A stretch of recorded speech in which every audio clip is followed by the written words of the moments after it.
Hello everyone, welcome back to the channel, and today we have another video.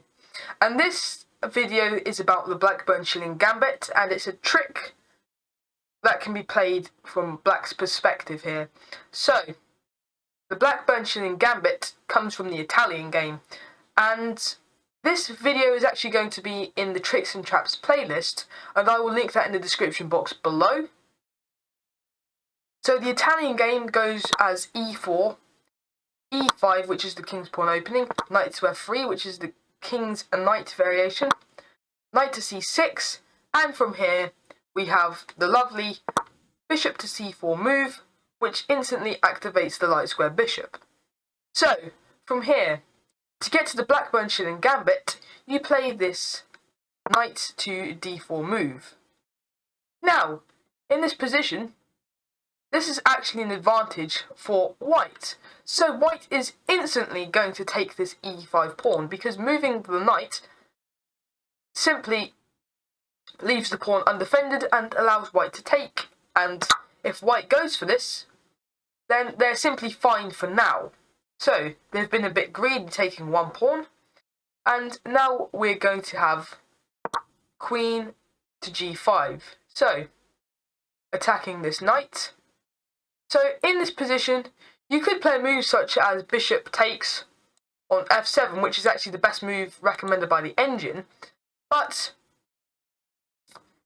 if white actually takes with the knight, this is actually a mistake, because this is the big blunder. This allows the move queen captures on g2, and now the rook is undefended.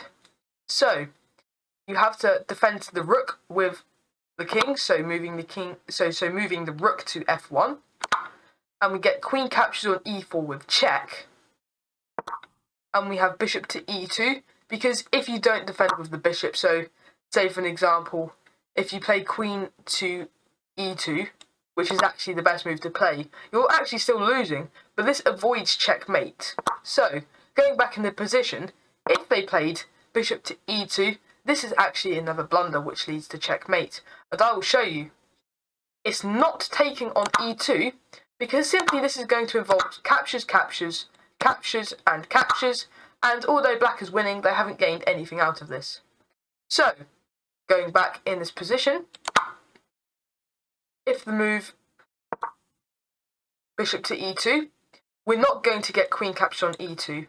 Instead, we're going to get the mind-blowing knight to f3, which is checkmate. As you can see, the bishop can't take on the f3 square because the queen is giving an indirect check like this. So this is checkmate, and going back in the position, if we have queen captures on g2, then white could actually play knight captures, knight captures on h8. So in this position, instead of taking the rook, white decides to be even more greedy and takes on h8. So this move here allows the queen to take on h1. And now, as you can see, the king is stuck, so you have to defend with the bishop. And now from here, the queen is going back to capture on e4, and you have to block with the bishop again. If you did block with the bishop again, this would lead towards checkmate. And we have bishop to c5, getting out the other stronger pieces.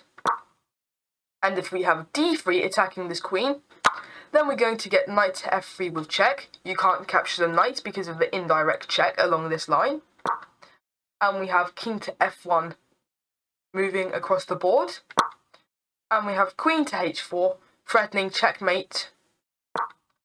And we have king to g2, bringing the king into the open of the board. Now we have queen captured on f2 with check, king to h1, which is one of the lines to play, and you simply get queen captured on h2, which is a checkmate.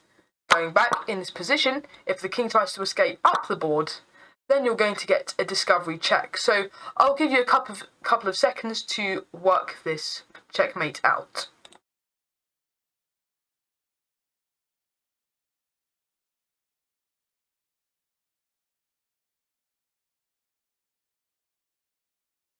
So, if you found the move, it was d5, giving a check with the bishop. So this bishop gives a check along the diagonals, and this king cannot escape. So you can also play d6 or d5, it doesn't make a difference, as long as you're giving check with the bishop somehow. So, this is the Blackburne Shilling Gambit, and you need to learn all the tricks and traps, not to be fooled, and if you play this in the game, you'll be aware of all the mistakes and the blunders that could happen. So hopefully you've enjoyed this video. On the tricks and traps video, I'll link the playlist in the description. Thanks for watching, and subscribe, and I'll see you in the next video.